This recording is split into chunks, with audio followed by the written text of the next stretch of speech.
ઓમ શ્રી ગણેશાય નમઃ. જય શ્રી કૃષ્ણ મિત્રો. આજે આપણે ભગવાન શિવજીની કથા સાંભળીશું. ઓમ નમઃ શિવાય. શિવ પુરાણ અનુસાર જે પણ ભક્ત આ કથાને પૂરી સાંભળે છે તે ઋણ, રોગ, દરિદ્રતાથી મુક્તિ મેળવી લે છે અને મનુષ્ય બળ, બુદ્ધિ અને ધન આરોગ્યની પ્રાપ્તિ કરે છે. તો મિત્રો, આ શિવજીની કથા છે, સોમવારની કથા છે અને સોમ પ્રદોષની કથા છે. પૂરા મનથી ધ્યાનથી સાંભળજો. વિડીયોને લાઈક કરજો, શેર કરજો અને કૃપા કરી મિત્રો આ ચેનલને સબસ્ક્રાઈબ કરવાનું બિલકુલ ન ભૂલશો. કોમેન્ટ બોક્સમાં શિવ પાર્વતીનું નામ લખીને ભક્તિ વ્યક્ત જરૂર કરજો અને ભગવાન શિવના આશીર્વાદ જરૂર મેળવજો. ભોળાનાથ અને માતા પાર્વતીની કૃપાથી બધાની જ મનોકામના પૂરી થાય એવી પ્રાર્થના સાથે હું આ કથા કહેવા જઈ રહી છું. તેરસની તિથિ હોય તેને પ્રદોષ વ્રત કહેવાય છે. આ દિવસે સંધ્યાના સમયે સમસ્ત દેવતા કૈલાસ પર્વત પર બિરાજમાન ભગવાન ભોળાનાથની વંદના અર્ચના કરે છે. સોમવારના દિવસે તેરસની તિથિ હોય તો તેને સોમ પ્રદોષ વ્રત કહેવાય છે. શિવજી શત્રુ નાશક દેવ છે. સમૃદ્ધિ, સફળતા અને ઐશ્વર્ય દેવાવાળા ભગવાન માનવામાં આવે છે. આ વ્રત કરનારા મનુષ્યને ધન, ધાન્ય અને સૌભાગ્ય, સફળતા પ્રાપ્ત થાય છે તથા ઘર પરિવારમાં ખુશીઓ આવે છે. અને આની કથા સાંભળવી એટલી જ પુણ્યશાળી છે જેટલું ગંગા, નર્મદા અને પવિત્ર નદીઓમાં સ્નાન કરવું. આ બધી નદીઓમાં સ્નાન કરવાથી જે પુણ્ય ફળ મળે છે એ આ કથા સાંભળવા માત્રથી મળે છે. પ્રિય ભક્તો, ભોળાનાથ માટે વિડીયોને લાઈક કરી કથાને જરૂર સાંભળજો. બ્રહ્માજી નારદજીને કહે છે, હે નારદ, તેરસમી તિથિમાં ચંદ્ર દિવસની સંધ્યાને પ્રદોષ કહેવાય છે. પ્રદોષ સમયે બધા દેવતા શિવજી પાસે રહે છે. આ સમયે ભગવાન શિવ તેમના રજત ભવન કૈલાસમાં નૃત્ય કરે છે અને દેવતા એમના ગુણગાન કરે છે. માટે અર્થ, ધર્મ, કામ અને મોક્ષ આ બધી ઈચ્છા રાખનાર મનુષ્યએ આ દિવસે પૂજા, જાપ, હોમ અને ભગવાન શિવની કથા જરૂર સાંભળવી જોઈએ. આ પ્રદોષ વ્રત એ પવિત્ર વેળા છે જે સંસાર સાગરમાં ડૂબી રહેલા લોકોને દરિદ્રતાના અંધકારમાંથી, પાપના ખાડામાંથી બહાર નીકાળે છે. જે લોકો દુઃખ, ભય અને શોકથી પરેશાન છે, જે બધા કષ્ટોના નાશકની કામના કરે છે, તેના માટે પ્રદોષના સમયે ભગવાન શિવની અને મા પાર્વતીની પૂજા કરવી એક કલ્યાણનો માર્ગ છે. શિવ પૂજાથી મનુષ્ય ધન, ધાન્યથી પરિપૂર્ણ થાય છે. તો આ કથાને પૂરી સાંભળજો. આ કથા આ પ્રકારે છે. બહુ સમય પહેલાંની વાત છે.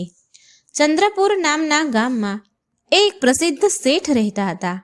તેમનું નામ હતું ભિખારીદાસ. નામ ભલે ભિખારીદાસ હતા, પણ હતા બહુ જ ધનવાન. નગરભરમાં તેનો વેપાર ખૂબ હતો. વેપારની ચર્ચા થતી હતી. તેની પાસે ધન, સંપત્તિ, નોકર, ચાકર, હવેલી બધું જ હતું. પણ જેટલા કંજૂસ અને કઠોર હૃદયવાળા ભિખારી દાસ હતા, તેટલી જ દયાળુ, ભક્તિવાન અને કરુણામય તેની પત્ની ધર્માદેવી હતા. ધર્માદેવી રોજ બ્રહ્મ મુહૂર્તમાં ઉઠી ગંગા નદીમાં જઈને સ્નાન કરે અને પછી ઘરમાં આવીને શિવલિંગ પર ગંગાજળ, દૂધ, બીલીપત્ર અને ફૂલોથી અભિષેક કરે. વિશેષ કરી સોમ પ્રદોષના દિવસે શિવ પાર્વતીનું ધ્યાન કરે, ઉપવાસ કરે, ભોગ લગાવે અને સાંજના સમયે અન્ન જળ ગ્રહણ કરે. તેની ભક્તિ એટલી ગાઢ હતી કે તેના તપથી પૂરા ઘરમાં સુખ શાંતિ બની રહેતી હતી. શેઠનો વેપાર તો દિવસે બમણો અને રાતે 4 ગણો પ્રગતિ કરતો હતો. પરંતુ એક દિવસ શેઠ ભિખારીદાસને મનમાં અહંકાર આવી ગયો.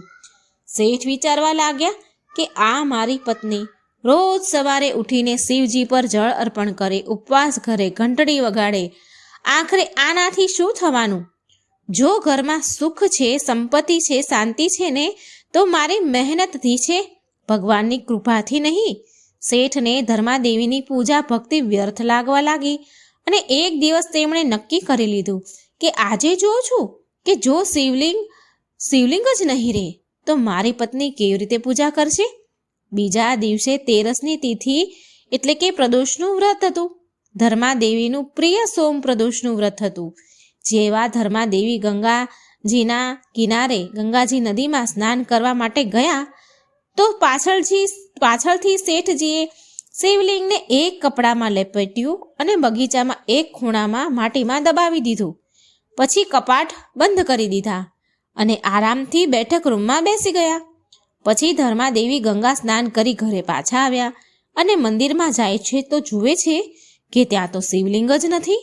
ધર્માદેવીનો ચહેરો તો ફિક્કો પડી ગયો, શ્વાસ રોકાઈ ગયો. તેમની આંખોમાં આંસુ આવવા લાગ્યા, ફૂટીને રડવા લાગ્યા. અને રડતા રડતા ધર્માદેવી બોલે છે, આજે તો મારે વ્રત છે, તમે ક્યાં જતા રહ્યા પ્રભુ? તમારી પૂજા વિના મારું વ્રત અધૂરું રહી જશે. ધર્માદેવીએ શેઠને શિવલિંગ વિશે પૂછ્યું તો શેઠે અજાણ્યું બનવાનું નાટક કર્યું, અજાણ થયા અને બોલ્યા, મને શું ખબર તારું શિવલિંગ? મંદિર તારું, ભગવાન તારા, તું જાણે.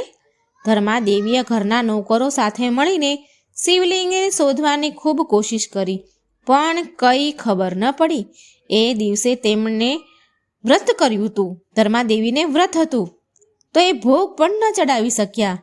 અન્ન જળ પણ તેમણે ગ્રહણ ન કર્યું. આખો દિવસ રડતા રહ્યા અને રાત્રે શિવજીના ચરણોમાં પડતા કહે છે, હે નાથ, દેવાધિદેવ મહાદેવ, લાગે છે કે તમે મારાથી રૂષ્ટ થઈ ગયા છો, નારાજ થઈ ગયા છો. જો મારાથી કંઈ અપરાધ થઈ ગયો હોય તો પ્રભુ મને ક્ષમા કરો. જ્યાં સુધી તમે મને દર્શન નહીં આપો, હું અન્ન જળ ગ્રહણ નહીં કરું. તમે મારી પરીક્ષા લઈ રહ્યા છો પ્રભુ, પણ હું મારા વ્રતથી પાછળ નહીં હટું. ગાઢ રાત્રિ થવા લાગી અને ઠીક મધ્યરાત્રિએ ચમત્કાર થયો. જ્યારે ધર્માદેવી સૂતેલા હતા ત્યારે તેમના સપનામાં ભગવાન શિવ અને માતા પાર્વતી પ્રગટ થયા. ભોળાનાથ બોલ્યા, બેટા, તારી ભક્તિ સાચી છે. તારી શ્રદ્ધાએ અમને પ્રસન્ન કરી દીધા છે. તારું વ્રત તૂટ્યું નથી પણ દ્રઢ થયું છે. હવે તું થોડા સમય માટે અમારા લોકમાં વિશ્રામ કર. ઉચિત સમય આવ્યા બાદ તને તારા પતિ સાથે પાછી મોકલી દેવામાં આવશે. આટલું કહીને ભગવાન શિવે ત્રિશૂલથી આકાશમાં એક સંકેત કર્યું અને ધર્માદેવીને પલંગ સહિત અદૃશ્ય કરી દીધા. જ્યારે ધર્માદેવીની આંખો ખુલી તો એમણે જોયું કે એ એક સુંદર સુવર્ણના મહેલમાં છે. ચારેય બાજુ ફૂલોની સુગંધ, મધુર સંગીત અને દાસીઓ એની સેવામાં લાગી રહી છે. થોડી વારમાં માતા પાર્વતી એમની પાસે આવ્યા અને ધર્માદેવીને બોલ્યા, બેટા, થોડા સમય માટે તું અમારી પાસે રહે. તારો ત્યાગ અને તપથી અમે પ્રસન્ન થયા છીએ. તારા ઘરનું સંકટ પણ કપાઈ જશે. તારા પતિને જ્ઞાનની પ્રાપ્તિ થશે. પછી તું તારી જગ્યાએ પાછી ચાલી જજે. આ બાજુ ચંદ્રપુરમાં શેઠના જીવનમાં ભયાનક વિપત્તિઓ આવી. વેપારમાં ભારે નુકસાન થયું. ઘરમાં ચોરી થઈ ગઈ. નોકર ચાકર ઘર છોડીને ચાલ્યા ગયા. શેઠને રોગે ઘેરી લીધો. ઘર સુમસાન થવા લાગ્યું. શેઠને એની ભૂલનો બરાબર પછતાવો થવા લાગ્યો અને તે દિવસે રાતે ધર્માદેવીને યાદ કરતા અને શિવજીને પ્રાર્થના કરવા લાગ્યા. અને શેઠ ભગવાનને કહે છે, હે પ્રભુ, હું અજ્ઞાની હતો. મારી પત્નીની ભક્તિ સાચી હતી. તમારા પ્રત્યે મેં જ એની પૂજામાં વિઘ્ન નાખ્યું છે. કૃપા કરી મારી ભૂલ માફ કરો અને મારી પત્નીને પાછી મોકલો. મારી પત્ની મને પાછી આપી દો. એક દિવસ શેઠ બગીચામાં બેઠા હતા અને શિવજીને મનમાં ને મનમાં આમ પ્રાર્થના કરી રહ્યા હતા. એટલામાં તેમણે જોયું કે ભગવાન ગણેશની સવારી જે ઉંદર હોય છે એ એક લાડુ લઈને બગીચામાં આવ્યો અને એક જગ્યાએ માટી ખોદવાનું એ ઉંદરે શરૂ કરી દીધું અને એ લાડવાને તેણે એ જ માટીમાં દબાવી દીધો. શેઠની તો આંખો ખુલ્લી રહી ગઈ. શેઠે ખુલ્લી આંખે આ સપનું જોઈ રહ્યા હોય એવું એમને લાગ્યું. પછી શેઠ દોડીને એ સ્થાન પર ગયા અને ત્યાં જમીન ખોદી જ્યાં ઉંદરે ખોદીને જ્યાં લાડુ દબાયો હતો. તો શેઠે ત્યાં જમીન ખોદી તો જોયું કે કપડામાં લપેટાયેલું એ શિવલિંગ મળ્યું, જે તેમણે પોતે સંતાડ્યું હતું. અને પછી તે ભૂલી ગયા હતા. તેના શરીરમાંથી પરસેવો છૂટવા લાગ્યો, આંખમાંથી આંસુ વહેવા લાગ્યા. તેણે એ જ ક્ષણે શિવલિંગને ગંગાજળથી ધોઈને મંદિરમાં સ્થાપિત કરી અને પૂજા કરી. થોડા સમય બાદ એક દિવસ એક મંદિરમાં બેઠા જ હતા કે ધર્માદેવી પ્રગટ થયા. ધર્માદેવીને સામે જોઈને શેઠની તો આંખો ભરાઈ ગઈ.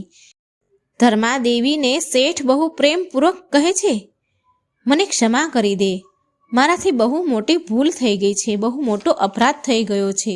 હવે હું તારી સાથે મળીને શિવલિંગની પૂજા કરીશ.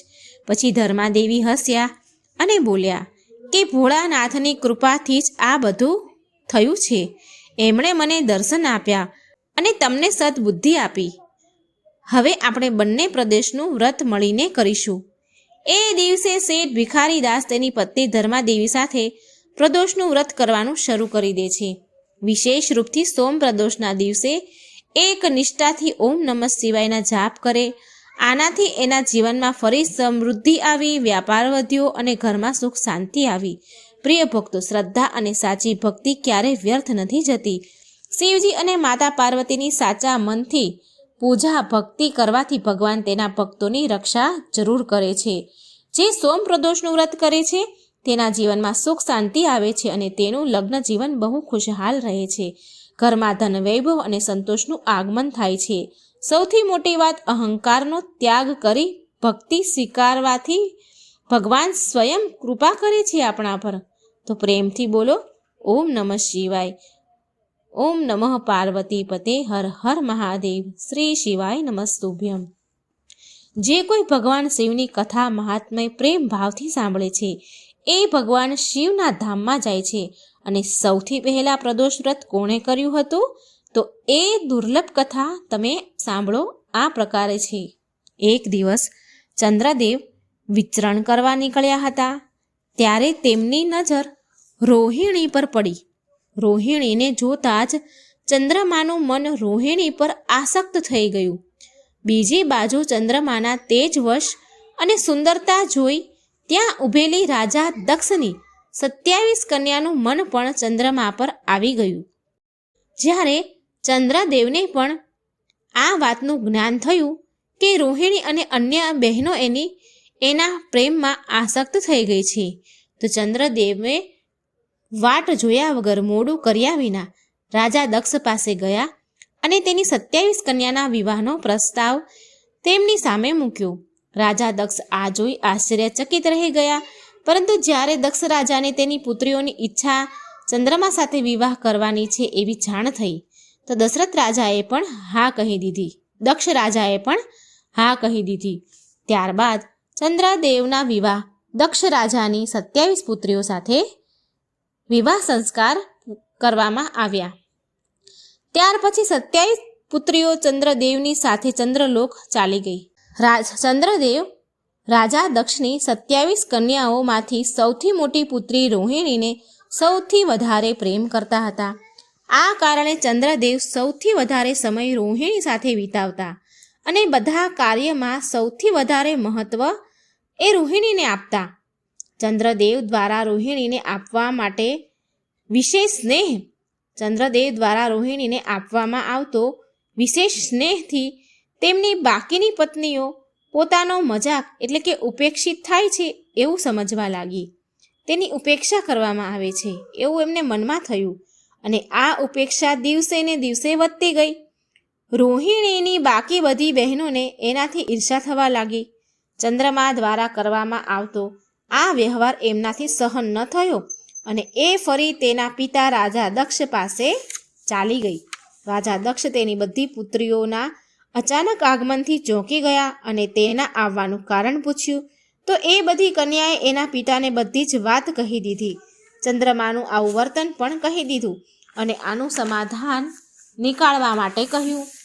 એટલે પોતાની પુત્રીની વ્યથા અને ચંદ્રમાનો આવો દુર્વ્યવહાર કરે છે એ સાંભળી દક્ષ પણ બહુ દુઃખી થયા અને ચંદ્રમા સાથે ભેટ કરી અને શાંતિપૂર્વક કહ્યું કે હે કલાનિધિ, તમે નિર્મળ અને પવિત્ર કુળમાં જન્મ લીધો છે, છતાંય તમે તમારી પત્નીઓ સાથે ભેદભાવપૂર્ણ વ્યવહાર કરો છો. તમારા આશ્રયે રહેનારી જેટલી પણ સ્ત્રીઓ છે તેના પ્રત્યે તમારા મનમાં પ્રેમ ઓછો અને વધારે છે. આવો સાવકો વ્યવહાર કેમ? તમે આવો વ્યવહાર કેમ કરો છો? તમે કોઈને વધારે પ્રેમ કરો છો, કોઈને ઓછો પ્રેમ કરો છો. આવું કેમ કરો છો? અત્યાર સુધી જે વ્યવહાર કર્યો છે તે ઠીક નથી કર્યું તમે. હવે પછી આગળ આવો વ્યવહાર તમારે ન કરવો જોઈએ. જે વ્યક્તિ આત્મજનોનો સાથે વિષમતાપૂર્વક વ્યવહાર કરે છે તેને નરકમાં જવું પડે છે. આ પ્રકારે પ્રજાપતિ દક્ષે તેના જમાઈ ચંદ્રમાને પ્રેમપૂર્વક સમજાવ્યું કે ચંદ્રમાની અંદર સુધારો આવી જાય એમ વિચાર્યું અને પછી દક્ષ રાજા પાછા આવી ગયા.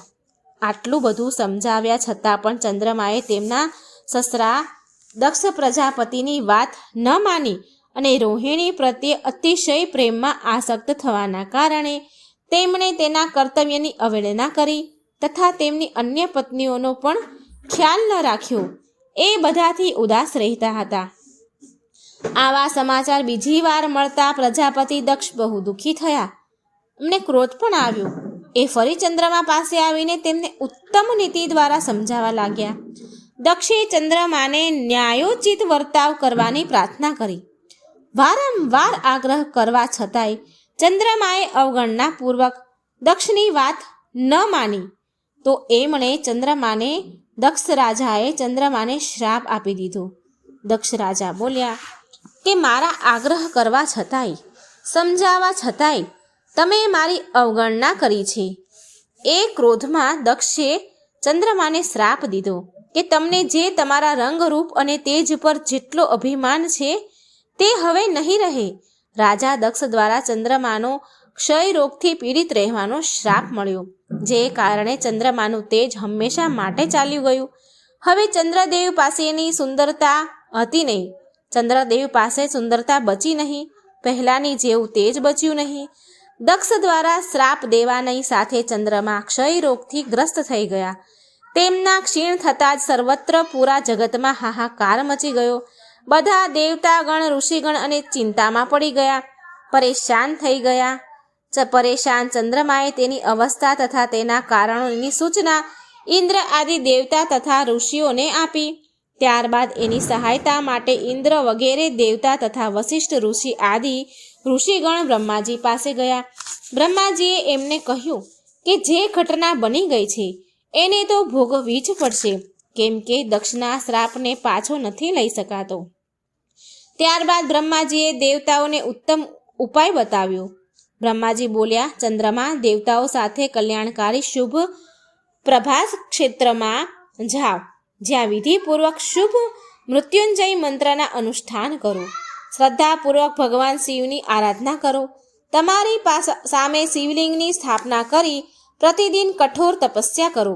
આરાધના અને તપસ્યાથી જ્યારે ભગવાન ભોળાનાથ પ્રસન્ન થઈ જાય તો ચંદ્રમાને ક્ષય રોગથી મુક્તિ મળી જશે.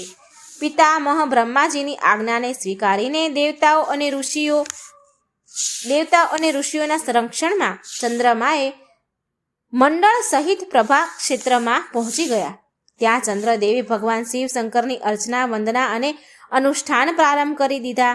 ચંદ્રદેવે મૃત્યુંજય મહામંત્રના જપ તથા ભગવાન શિવની ઉપાસનામાં તલ્લીન થઈ ગયા.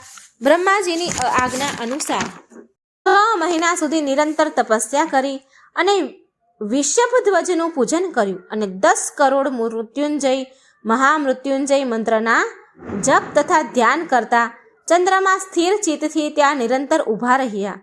તેમની તપસ્યાથી ભક્ત વત્સલ ભગવાન ભોળાનાથ પ્રસન્ન થયા.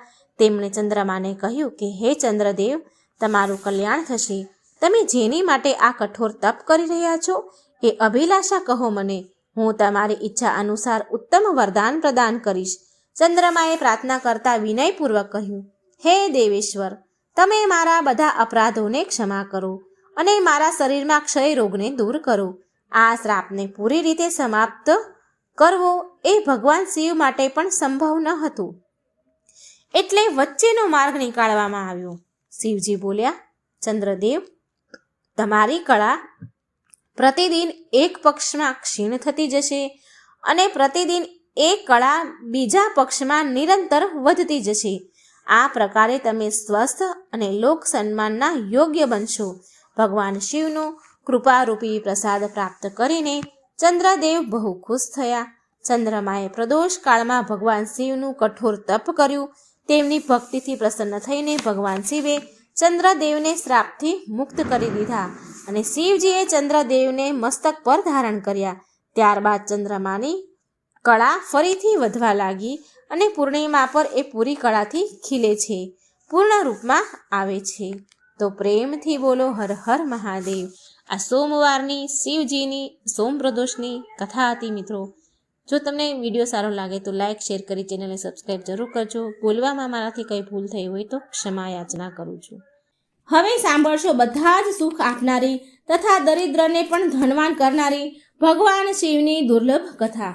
શિવ પુરાણમાં આ કથાનું વર્ણન કરવામાં આવ્યું છે. તો શિવ પુરાણની કથા અનુસાર એકવાર વાસ્કલ નામના ગામમાં બિંદુ નામનો બ્રાહ્મણ રહેતો હતો. એ બહુ જ દૂર આત્મા અને મહાપાપી હતો, પણ તેની સ્ત્રી બહુ સુંદર હતી. પણ એ તો કુમાર્ગ પર જ ચાલતો હતો. એ બ્રાહ્મણ તો કુમાર્ગ પર જ ચાલતો. તેની પત્નીનું નામ ચંચુલા હતું. એ સદાય ધર્મના પાલનમાં લાગી રહેલી હતી, ધર્મનું પાલન કરતી હતી. આવી રીતે કુકર્મમાં લાગેલા એ બ્રાહ્મણ સાથે ચંચુલાને બહુ જ વર્ષો વીતી ગયા. તેના ધર્મના નષ્ટ થવાના ડરથી ક્યારેય એના ધર્મથી વિચલિત ન થઈ.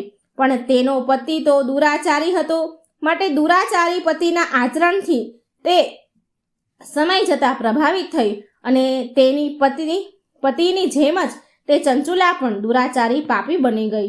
બહુ સમય વીતી ગયા પછી એ દૂષિત થઈ ગઈ. દુષ્ટ બુદ્ધિવાળો બ્રાહ્મણ સમય અનુસાર કાળચક્ર ફરતા મૃત્યુને પ્રાપ્ત થયો અને નરકમાં ગયો.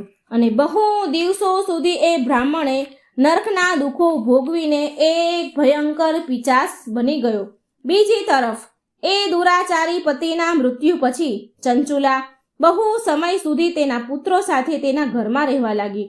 પરંતુ એક દિવસ એવું બન્યું કે એના ભાઈ બંધુ સાથે તેણે એક તીર્થયાત્રામાં જવાનું થયું. એક તીર્થ ક્ષેત્રમાં તે ચાલી એના ભાઈ બંધુઓ સાથે.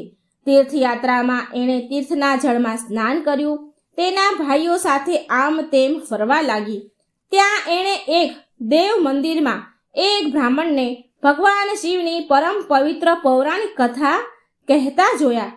પ્રિય ભક્તો, એ બ્રાહ્મણ એવું કહી રહ્યા હતા કે જે સ્ત્રીઓ પર પુરુષ સાથે વ્યાભિચાર કરે છે તો યમરાજાના દૂત તેને બહુ પીડા, બહુ કષ્ટ આપે છે. હવે આ સાંભળીને ચંચુલા તો ભયથી ડરના મારે ધ્રુજવા લાગી. તેણે વિચાર કર્યો કે તેણે તેના પતિ સાથે બહુ પાપ કર્યા છે તો તેને પણ એ પાપના દંડ ભોગવવા પડશે. ત્યાર પછી તેને ચેન ન પડ્યું. એ વિચલિત થવા લાગી અને એણે ચંચુલાએ એ બ્રાહ્મણને વિનંતી કરી કે હે બ્રાહ્મણ દેવ, મારા પર તમે કૃપા કરો અને મારો ઉદ્ધાર કરો. હું તમારા પ્રવચન સાંભળીને ડરથી ધ્રુજી રહી છું, કાપી રહી છું અને આ સંસારથી મને વૈરાગ્ય થઈ રહ્યું છે. મેં જીવનભર દુરાચારી કરી છે. ન જાણે મારે મર્યા પછી કેવી કેવી ઘોર યાતનાઓ નરકમાં સહવી પડશે. કોણ મારો સાથ આપશે? યમરાજાના એ ભયંકર દૂતોને હું કેવી રીતે જોઈ શકીશ? કેવી રીતે એમનો સામનો કરી શકીશ? હે પ્રભુ, તમે મારું કલ્યાણ કરો. હે બ્રાહ્મણ દેવ, મારો ઉદ્ધાર કરો.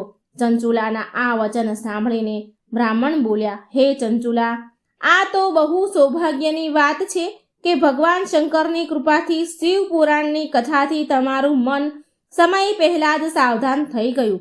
પછી આ પછતાવો જ પાપ કરનારા પાપીઓ માટે સૌથી મોટું પ્રાયશ્ચિત છે. સાધુ સંતોએ પણ પછતાવાને સમસ્ત પાપોનો નાશ કરનાર કહ્યું છે. પછતાવાથી પાપોની શુદ્ધિ થઈ જાય છે. જે પછતાય છે એ સમસ્ત ભયથી મુક્ત થઈ જાય છે, નિર્ભય થઈ જાય છે. માટે હે બ્રાહ્મણ પત્ની, તમે એ બધા વિષયોથી તમારા મનને દૂર કરો અને ભક્તિ ભાવથી ભગવાન શિવની પાવન કથા સાંભળો. આ કથાને સાંભળવાથી તમારા ચિત્તની શુદ્ધિ થશે અને તમારા જીવને મોક્ષની પ્રાપ્તિ થશે. આવું સાંભળ્યા પછી ચંચુલાએ શિવ પુરાણની કથા સાંભળવા માટેની ઈચ્છા વ્યક્ત કરી. ઈચ્છાથી મનમાં એ બ્રાહ્મણની સેવા કરવાનો સંકલ્પ કર્યો અને એની સાથે જ એ રહેવા લાગી. ત્યાર પછી એ શુદ્ધ બુદ્ધિવાળા બ્રાહ્મણ ચંચુલાને સમસ્ત શિવ પુરાણની કથા સંભળાવે છે. ત્યાર પછી સમયનું ચક્ર પૂરું થયું, એનું નિર્ધારિત આયુષ્ય પૂરું થયું અને પછી ભક્તિ જ્ઞાન વૈરાગ્યથી યુક્ત થઈને ચંચુલાએ તેના શરીરને કોઈ પણ પીડા વગર છોડી દીધું. એને મરણ સમયે કોઈ દુઃખ કોઈ પીડા ન થઈ અને એનું શરીર છોડી દીધું. જેવું શરીર ત્યાગ્યું તો ચંચુલાને લેવા માટે ભગવાન શિવનું દિવ્ય વિમાન ત્યાં આવી ગયું અને ભગવાન શંકરના ગણોએ ચંચુલાને એ દિવ્ય વિમાનમાં બેસાડીને શિવલોક લઈ ગયા. એ દિવ્ય રૂપી ધારિણી દિવ્યાંગા બની ગઈ. ચંચુલા દિવ્યાંગન બની ચૂકી હતી. ચંચુલાએ ત્યાં સાક્ષાત ભગવાન શંકરને જોયા, જેના 5 મુખ હતા અને બધા જ મુખમાં તેમણે 3 આંખો હતી. તેના મસ્તક પર ચંદ્રમા શોભી રહ્યા હતા અને તેણે એમની જમણી બાજુ માતા પાર્વતીને બેસાડ્યા હતા. તેમનું શરીર ભસ્મથી ભરેલું હતું. એમના આખા શરીરે ભસ્મ લાગેલી હતી. શરીર પર શ્વેત વસ્ત્ર શોભા આપી રહ્યા હતા. આ પ્રકારે પરમ ઉજ્જવળ ભગવાન શિવના દર્શન કર્યા પછી તે બ્રાહ્મણ પત્ની બહુ પ્રસન્ન થઈ. તેણે મહાદેવ અને માતા પાર્વતીને પ્રણામ કર્યા અને એની આંખોમાંથી આંસુઓની ધારા વહેવા લાગી. માતા પાર્વતી અને ભગવાન શિવે કરુણાથી ચંચુલાને તેની પાસે બોલાવી તેની સામે જોયું અને માતા પાર્વતીએ ચંચુલાને પ્રેમપૂર્વક તેની સખી સહેલી બનાવી લીધી. એકવાર પ્રેમથી બોલો, જય ભોલાનાથ, જય મા પાર્વતી. હે ભોળાનાથ, તમારી આ કથા સંભળાવનાર, આ કથાનો પ્રચાર કરનાર ને તમારા ઉપર કૃપા દ્રષ્ટિ રાખજો. સૌનું રક્ષણ કરજો, સૌનું કલ્યાણ કરજો. જય શ્રી કૃષ્ણ. રાધે રાધે. ઓમ નમઃ શિવાય. તો આવો મિત્રો, પૂરી શ્રદ્ધા ભાવથી પ્રસન્ન ચિત્તમનથી સોમવારની કથા સાંભળીએ. એક સમયની વાત છે. એક નગરમાં સૌથી વૈભવશાળી રાજ્યના ધનરાજ નામનું એક વ્યક્તિ રહેતો હતો. સૌથી વૈભવશાળી. આખા રાજ્યમાં તેના જેવું ધનવાન લગભગ કોઈ નહીં હોય. તો એ રાજ્યમાં ધનરાજ નામનો એક અત્યંત ધની વેપારી રહેતો. તેનો વેપાર દૂર દૂરના દેશો સુધી ફેલાયેલો હતો. સોના ચાંદીના સિક્કાના ખડખડાટ અવાજ તેના કાનમાં દિવસ રાત ગુંજતા હતા. પણ અરે રે, દુર્ભાગ્યથી તેના હૃદયનું આંગણું એટલું જ સૂનું વીરાન હતું જેટલો તેનો ખજાનો ભર્યો હતો. ચારેય બાજુ ભૌતિક સુખ સુવિધાનો અંબાડ હતો. નોકર ચાકરોની તો ફોજ હતી. સમાજમાં માન સન્માન પણ બહુ હતું. પણ એક અજીબ ઉદાસી, ખાલીપણું હતું તેના મનમાં. તેને લાગતું હતું કે જાણે તેની આત્મા અંધારાના કૂવામાં પડી ગઈ હોય, જ્યાં બહારની ચમક રોશની તેના મન સુધી પહોંચી જ નથી શકતી. તે શેઠે કદાચ સમાજમાં તેની પ્રતિષ્ઠાને વધારવા માટે, ચમકાવવા માટે તેણે દરેક સોમવારે ભગવાન શિવનું વ્રત રાખવાનું શરૂ કરી દીધું હતું. પણ આ વ્રત કેવું હતું? અરે, આ ભક્તિ નહીં, પરંતુ ભક્તિનું ઢોંગ હતું. એક એવી ભક્તિ અને અભિનય કે તેમાં શ્રદ્ધા તો કણ માત્ર પણ ન હતી. સોમવારની સવારે જ્યારે નગરના ભક્તજનો સાચી આસ્થાથી, શ્રદ્ધાથી શિવજીના મંદિરે જાય તો ધનરાજ તેના પૂજા પક્ષમાં બેસતો. ચારે બાજુ ફૂલોની મનમોહક સુગંધ ફેલાયેલી હતી. ચંદનની ધીમી ધીમી સુગંધ વાતાવરણમાં ભળી રહી હતી. ચાંદીના પાત્રમાં મેવા અને ફળ સજાયેલા હતા. પણ ધનરાજનું મન તો ઓહોહો, આગળના દિવસે વ્યાપારી સાથે થનારા નફા અને નુકસાનમાં જ હોય એ મંત્રોનું ઉચ્ચારણ તો કરતો હતો. પરંતુ તેના હોઠ તો લેશ માત્ર હલે કે જેમ કે કોઈ મશીન બોલતું હોય. તેની નજર તો શિવલિંગ પર હોય, પણ તેની આંખોમાં દુનિયાનો હિસાબ કિતાબ ફરતો રહે. અને ધનરાજ એમ વિચારતો કે બધા મને જોઈ રહ્યા છે કે હું કેટલો મોટો ભક્ત છું ભગવાનનો. કે લોકો મારી ધર્મપરાયણના ઉદાહરણ આપશે. આનાથી મારા વેપારિક સંબંધ વધારે મજબૂત થશે. તો ક્યારેક ક્યારેક તેને પોતાના પર જ દયા આવી જતી કે શું આ જ જીવન છે? શું આ દેખાડાની દુનિયા માટે મારો જન્મ થયો છે? પણ આ વિચાર માત્ર પળવાર જ નો જ હોય. હવાની જેમ આવે અને ચાલ્યો પણ જાય, અને પછી એ ફરી એની ભૂમિકા નિભાવવામાં લાગી જાય. વ્રતના નામ પર એ અન્નનો ત્યાગ તો કરતો, પણ એનું મન ચટાકેદાર ભોજનની કલ્પનામાં ડૂબેલું રહે. સાંજે જ્યારે એ મંદિરે જાય તો એની સાથે નાની એવી એક નોકરની સેના પણ જાય હોય. કોઈના હાથમાં ચાંદીના થાળમાં પ્રસાદ લીધેલો હોય, તો કોઈના હાથમાં ફળ અને મેવા હોય. એ મંદિરની સીડીઓ પર બેસેલો ભિખારીઓને દાન આપતો પણ હોય, પણ તેની આંખમાં જરા પર કરુણા દયા ભાવ ન હોય. ધનરાજની ઉદારતાનું પ્રદર્શન કરવાનો ભાવ હતો. પૂજારી ધનરાજ શેઠની આરતી ઉતારે અને વિશેષ સન્માન આપે.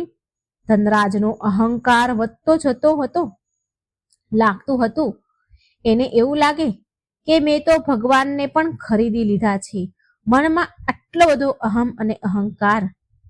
કેટલો મોટો ભ્રમ હતો એનો!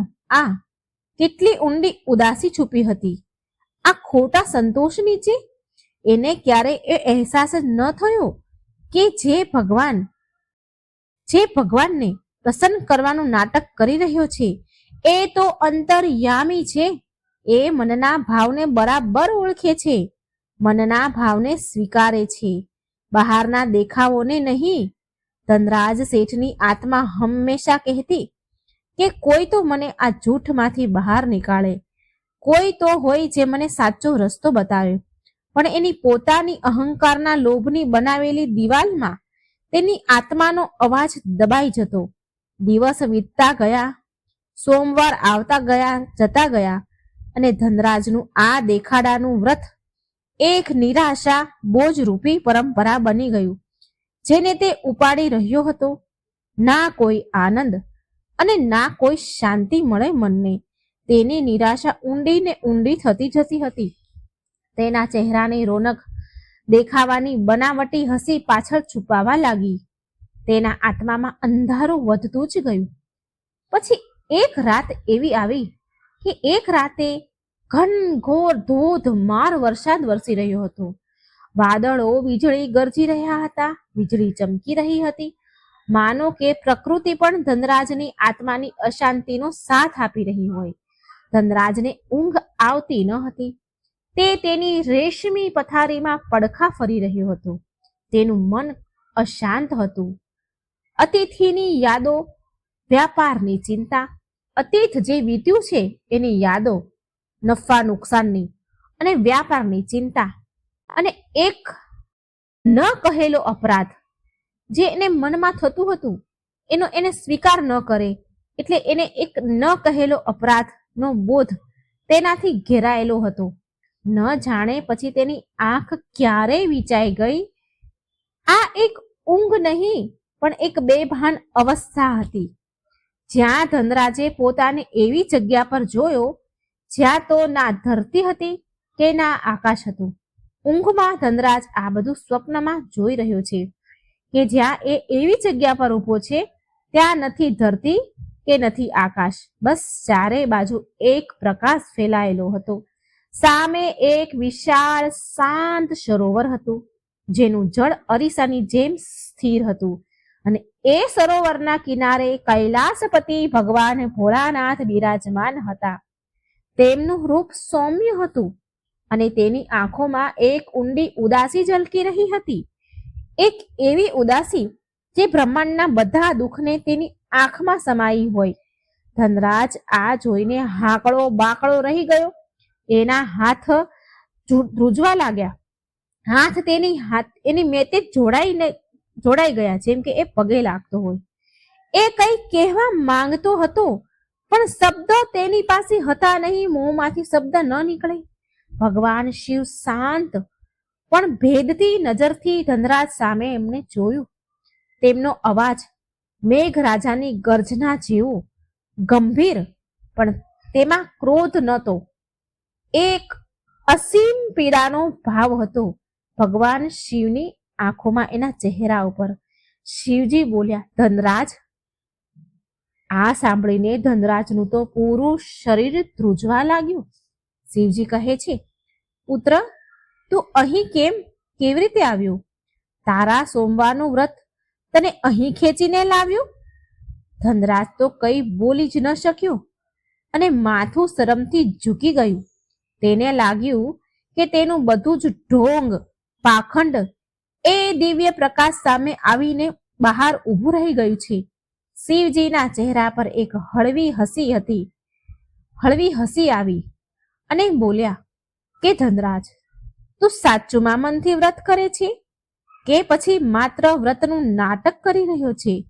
શું તારું મન મારા ચરણોમાં હોય છે, પછી આગલા દિવસે થનારા વ્યાપારમાં હોય છે?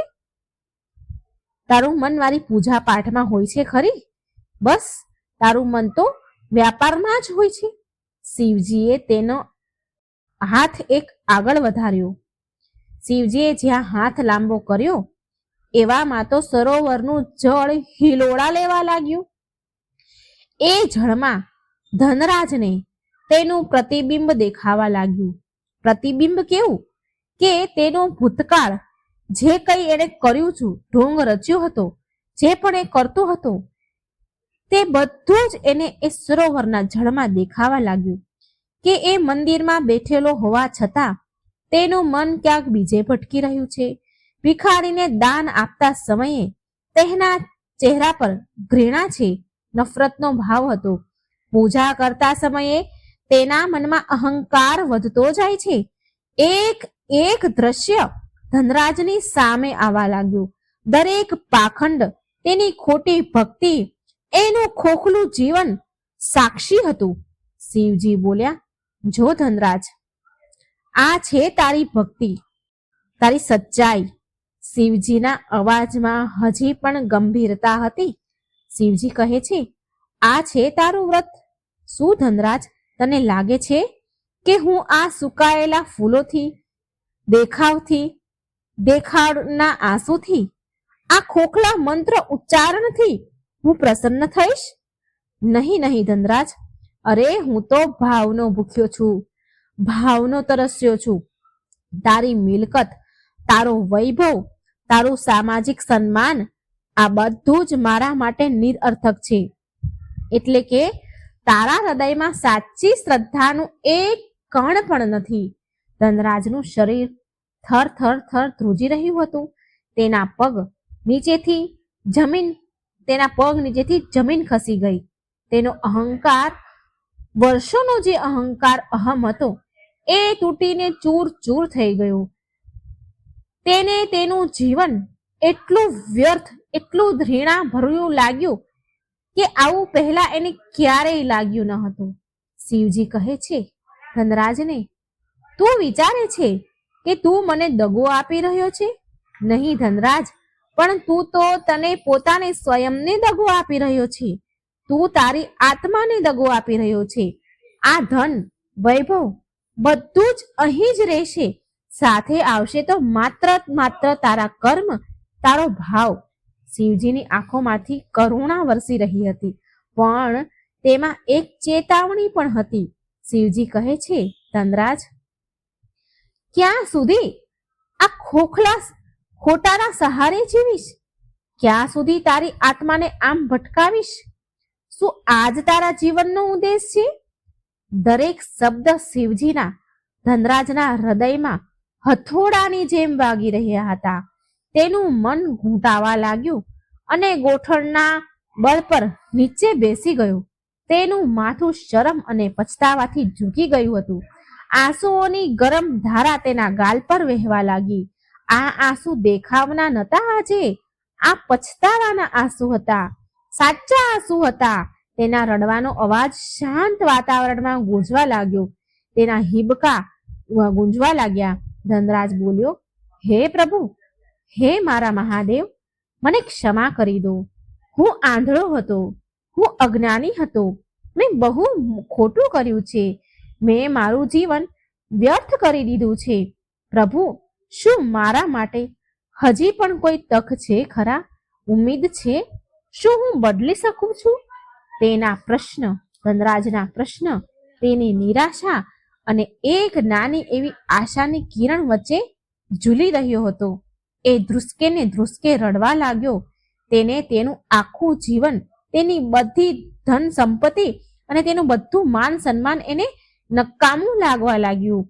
તેને પહેલી વાર એની આત્માની શૂન્યપણું અને ભયાનક ગરીબીનો અનુભવ થયો. એ ધનવાન હોવા છતાં પણ કેટલો નિર્ધન હતો. આટલો સન્માનિત વ્યક્તિ હોવા છતાં પણ કેટલો અપમાનિત હતો. તેના ડસકા ઊંડા થવા લાગ્યા. જે રડતો તો એ હિબકે ચડી ગયો હતો, એ ઊંડા ઊંડા થવા લાગ્યા. જેમ કે વર્ષોથી દબાયેલું દુઃખ આજે એક પૂર બનીને વહી રહ્યું છે. ધનરાજ બોલ્યો, મને રસ્તો બતાવો પ્રભુ, મને અંધકારમાંથી નીકાળો. હવે હું બહાર નીકળવા માંગુ છું. હું હવે વધારે આ જૂઠ સાથે નહીં જીવી શકું. ભગવાન શિવે તેને ઊભો કરતા કહ્યું, ઉઠ ધનરાજ, પછતાવાનું પહેલું આંસુ જ પાપ ધોવાની શરૂઆત છે. આશા હંમેશા રહે છે જ્યાં સુધી હૃદયમાં સાચો પોકાર હોય. પણ યાદ રાખજે, માર્ગ કઠણ છે. દેખાવાનો જોડો ઉતારવો સરળ નથી હોતો. સાચી ભક્તિ એ સાધના છે, હૃદયનો પોકાર છે, આત્માનું સમર્પણ છે. આના માટે ધન નહીં પણ મન જોઈએ. જા ધનરાજ, આ જીવનને નવો અર્થ આપ. વ્રત કર, પણ માત્ર મારા માટે નહીં, તારી આત્માની શુદ્ધિ માટે કર. દાન કર, પણ યશ માટે નહીં, બીજાની પીડા હરવા માટે કર. જીવન જીવો, પણ ધનની પાછળ ભાગવા માટે નહીં, ધર્મના માર્ગ પર ચાલવા માટે. કદાચ ત્યારે તને એ શાંતિ મળશે જેને તું શોધે છે. શિવજીની છબી ધીરે ધીરે એ પ્રકાશમાં વિલીન થવા લાગી. પણ શિવજીના અંતિમ શબ્દ ધનરાજના કાનમાં ગુંજવા લાગ્યા કે શાંતિ જેની તને શોધ છે. અને પછી ધનરાજની તો આંખ ખુલી. પહેલી સવારનું ધુમ્મસ રૂમમાં ફેલાઈ રહ્યું હતું. વરસાદ થંભી ગયો હતો, પણ ધનરાજનું શરીર પરસેવાથી રેબઝેબ હતું અને તેનો તકિયો તેના આંસુઓથી પલળી ગયો હતો. સપનું એટલું વાસ્તવિક હતું, એટલું હચમચાવી દેવું હતું કે તેને લાગ્યું કે તે હજી હાલ પણ એ અનોખા પ્રકાશમાં ઊભો છે શિવજી સામે. ભગવાન શિવની ઉદાસી પણ કરુણ ભરી આંખો તેને જોઈ રહી છે. તેના કાનમાં હજી પણ શિવજીના શબ્દ ગુંજી રહ્યા છે કે તું પોતાને સ્વયંને દગો આપી રહ્યો છે. હું તો ભાવનાનો ભૂખ્યો છું. આશા હંમેશા રહે છે. ધનરાજ પથારીમાંથી ઊભો થઈને બેસી ગયો. તેનું માથું ભારે થઈ ગયું હતું. હૃદયમાં અજીબ પીડા અને શાંતિનું મિશ્રણ હતું. પીડા તેના વર્ષોના પાખંડની હતી અને વ્યર્થ જીવનની હતી, અને શાંતિ એ અહેસાસની હતી કે તેને એક દિશા મળી, એક સચ્ચો રસ્તો મળ્યો, એક અવસર મળ્યો છે. પહેલી વાર તેને તેના ભવ્ય મોટા રૂમની દિવાલો કરડવા દોડી રહી હતી. તેની રેશમી પથારી કાંટાની સૈયા લાગી રહી હતી. તેની આંખોની સામે વારંવાર સરોવરના પાણીમાં દેખાતું પોતાનું ધૃણાભર્યું છલ કપટ વાળું પ્રતિબિંબ એને દેખાઈ રહ્યું હતું. મનમાં ધનરાજ વિચારે છે કે હે ભગવાન, હું કેટલો આંધળો હતો, કેટલો નીચે પડેલો હતો. આમ વિચારીને તેની આંખોમાંથી આંસુ નીકળવા લાગ્યા. આ આંસુ પછતાવાના હતા, પણ તેમાં અત્યારે નિરાશા ન હતી. એક સંકલ્પ હતો. તે દિવસથી ધનરાજ બદલાઈ ગયો. હા, એ રાતોરાત સંત ન બન્યો, પણ પરિવર્તન ધીરે ધીરે આવ્યું ખરી. જેમ સવારનું અંજવાળું ધીરે ધીરે રાતના અંધારાને મટાડે છે, તેમ પહેલો સોમવાર આવ્યો અને એ દિવસે તેને ત્યારે કોઈ નોકરને ન બોલાવ્યા, ન કોઈ પૂજાની વિશેષ તૈયારી કરવાનો આદેશ આપ્યો. સવારમાં ઉઠીને સાધારણ કપડાં પહેરીને ચૂપચાપ એક નજીકના નાના એવા સાધારણ શિવજીના મંદિર તરફ ચાલી નીકળ્યો. એ મંદિર કે જ્યાં તે ક્યારેય જતો ન હતો, ક્યારેય એની સામું પણ નહોતું જોયું, એની સામે ક્યારેય ગયો ન હતો, કેમ કે ત્યાં એને શાન પ્રમાણેના પૂજારી ન હતા. ત્યાં ધનરાજને જોવા માટેની ભીડ ન હતી, માટે ધનરાજ એ મંદિર સામું ક્યારેય જોયું પણ ન હતું. હવે ધનરાજ આ મંદિરે આવ્યો છે. ત્યાં અમુક ગણ્યા ગાંઠિયા લોકો હતા જે સાચી શ્રદ્ધાથી પૂજા અર્ચના કરી રહ્યા હતા. ધનરાજ ચૂપચાપ એક ખૂણામાં ઊભો રહી ગયો. તે દિવસે તેણે કોઈ મોટો ચડાવો પણ ન ચડાવ્યો. બસ હાથ જોડીને, આંખો બંધ કરીને ત્યાં ઊભો રહી ગયો. પણ આજે તેના મનમાં વેપારનો કોઈ હિસાબ કિતાબ ન હતો અને તેના મનમાં લોકોની પ્રશંસા સાંભળવાની લાલસા પણ ન હતી. તેના મનમાં માત્ર એક જ ભાવ હતો, પછતાવો. ધનરાજને શિવજીનો ઉદાસ ચહેરો યાદ આવી રહ્યો હતો. તેમના શબ્દ યાદ આવી રહ્યા હતા. તેની આંખો ફરીથી ભરાઈ ગઈ. પણ આ વખતે તે રડ્યો નહીં.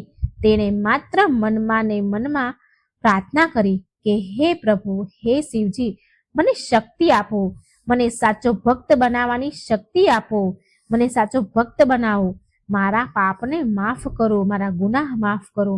એણે પૂરો દિવસ વ્રત કર્યું, પણ આજે તેને ભૂખ કે સ્વાદિષ્ટ ભોજનની કલ્પના પરેશાન કરી રહી ન હતી.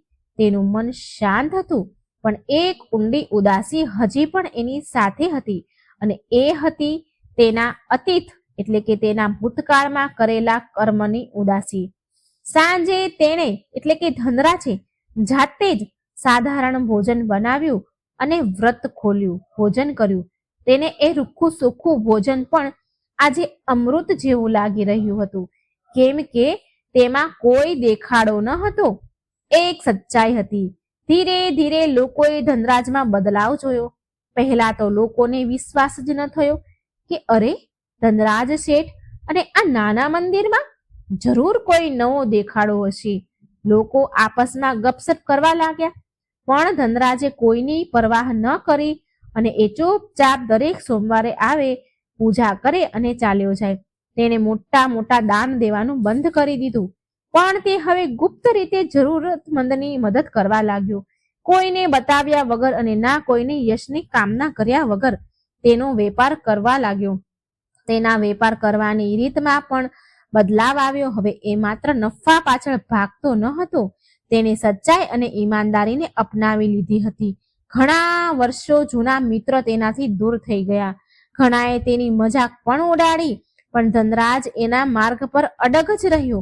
તેનું જીવન પહેલા કરતા આરામદાયક ન હતું, સંઘર્ષ વધી ગયો હતો, પણ એના ચહેરા પર એક અજીબ શાંતિ અને સંતોષ ઝલકવા લાગ્યો હતો.